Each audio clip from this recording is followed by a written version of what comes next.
If your goals keep failing after a few weeks, you're not alone. Most people, and even entire companies, set goals that are inspiring but never actually lead to results. That's where OKRs come in, objectives and key results. I'm going this two-part mini-series to explain what OKRs are, why they matter, and how you can use them to set up your goals that actually work. Hi, I'm Zhenya. I used to work as an information designer at The Guardian. I did my PhD in software complexity. I'm certified project manager with a PMI. I'm publishing these videos to record my journey through figuring out Google Sheets and how they can help us to tackle some of the more interesting problems and help us systematize things a little bit. In this video, we seek answers to three key questions. What are OKRs and why we use them? How many objectives would you realistically need? And how to grade things. I'm going to use for inspiration this talk by Rick Clough, a former partner at Google Ventures, which there's a talk that he gave 12 years ago, however, didn't lose its relevance. I'm gonna post the link down below, and also there's a good workshop by John Doerr, a Silicon Valley venture capitalist, who was like a big evangelist of OKRs and had developed the comprehensive OKR system at Intel in the 90s. It's like a big workshop which published not so long ago, so I'm gonna post the link to that too if you are interested in finding out a bit more details about this whole thinking about it. So what are OKRs and why we use them? Right, so by definition, OKRs are objectives and key results and are a simple way to set goals and track progress. Instead of vague to-do lists, they help you stay focused on what actually moves your goals forward. Originally used by big companies like Intel and Google, OKRs are just as powerful to freelancers who want to stay clear, motivated, and intentional with their time and energy. So yeah, so we're gonna focus on personal OKRs here. Like obviously, I know that if you're gonna watch Rick Clough, you can see that he talks a lot about how it works in the corporate, and it's quite interesting to talk about this. But we only want to focus on the personal ones now. So what are the key benefits? It's a disciplines thinking, and I think that's kind of the most important thing that I found out, which kind of works for me. Yeah, so essentially what it does, it helps me to see what am I not working on, and that's a very important thing that to-do list will never do you, yeah, will never give you. So if you look at to-do list, you will never be able to find out what you're not working on. And when you look at your goals, objectives, and key results, you can actually see things that you can take off the list. That's the only one. If you learn one thing about OKRs, that's a really important one, and it makes everything much easier. And then they also communicate accurately, which means they're all measurable. And this is also quite an important thing about OKRs, that they're all measurable. Yeah, you need to know exactly the definition of done. So if you want to do a specific thing this quarter, you know how to measure it. And once you've done it, for example, I've achieved a specific goal. We're gonna look at some lists later, and for example, reach out to 5 industry peers. So I know that when I reach that number, I've hit my objectives. And they also show how far along you are. Because you have the grading system, which means that you can see your objectives and by the grading you see how far you progressed towards the realization of those objectives. It focuses effort, obviously, because you look at the list and you know what you should be working on. And some people say they're fun to do. Well, I don't know, fun to someone. Perhaps if you create a spreadsheet like we're gonna create here, perhaps it will be fun to do for you also. So what's the second? Yeah, let's go to the second part. And if you like this kind of content, please hit like and subscribe, because this helps the videos get more visibility. So how many objectives? That's another big thing about this system, yeah.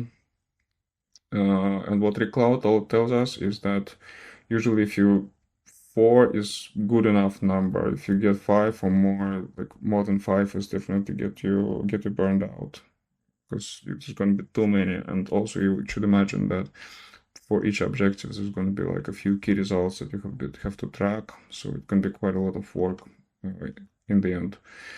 They are good.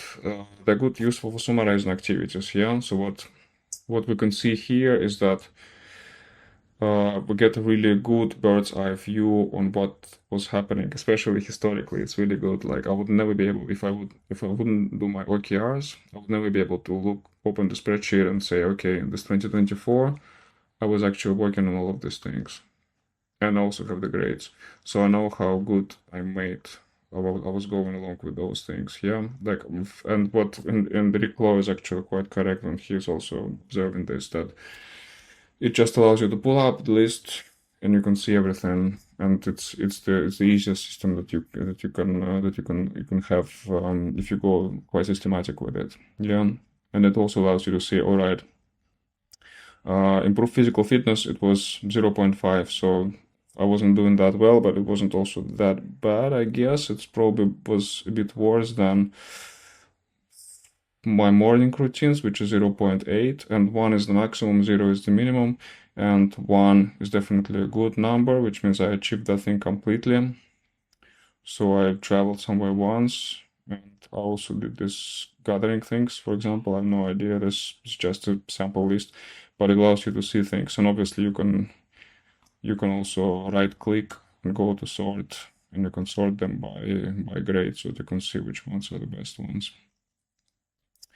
And yeah, and one thing that Rick mentions is that if something consistently falls below 40%, it means that you should probably abandon it or try to find another way of doing it, like this mental clarity, like journal doesn't really work, hasn't worked last year. Probably I'll find some other solution this year. Okay, so let's quickly try to build this spreadsheet with a very simple layout, just objectives and the key results. New spreadsheet, slam. Gonna have this new spreadsheet here, and what we're gonna do, we're gonna take example of this Japan trip. Yeah, so Japan trip is gonna be my big objective for next year, and I have these key results. Yeah, and I like to put it like that so that I can see a little bit of an indent. Yeah, so this is going to be my objective. This is going to be my key results. And I also want to grade them. So I'm going to put grades right here.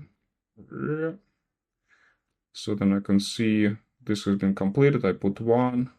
This I've been working on. I put 0.7 because I'm going pretty well. This was the worst. So I put 0.3 for now. Maybe I'll try to improve it. And one good trick that you can try, that helps you track, is to put a simple semaphore system, which is gonna allow you to track like with the three lights, yellow, and then I put green across this, and it's just a simple icon. And when I create, I just share this template as a download, and you can use them. You can copy the icons if you feel this is now can be changed to green. And there's also the meanings are to these colors. We'll put a little legend here. So essentially, green means on track, yellow means off track, but there's a plan to get back on track, and red means it's not on track and there's no plan, it's probably was abandoned. And if it's consistently abandoned, then maybe we can think about like giving it up and maybe finding some other things, some other ways of achieving this. I also like to put these checkboxes here. Let's add another column, which allows me to check all the things that I've done, essentially. Like this is green, this is done, put the checkbox, nice and easy. and probably want to put the roll up for the Japan trip. Yeah, so I use this formula, which is, and I think there will be, yeah. So for now, I'm using like a simple average formula to average everything out. But yeah, obviously, you can watch Rick Clow and see what he does, and I think there could be some more complex algorithm there, but average works as well. So it should be good as it is. And that's pretty much it what I wanted to tell you in this video. Yeah, I think that's it for this video, and then in the next one we're going to cover more complex cases with prioritizing, how you rank key objectives, and also how you work with multiple ones. How do you juggle when there's not only one? For example, it's not only one Japan trip. I also have like 4 other things that I have to do this quarter. Like as we saw before, yeah, this could be up to like 3, 4, 5 objectives. How do we do that? So stay subscribed, hit the like button. Please also go to my website, and I'm gonna paste a link to my landing page so that you can leave your email there. And when I make these templates available for download, you can grab them for free. And that's pretty much it. I'll see you later.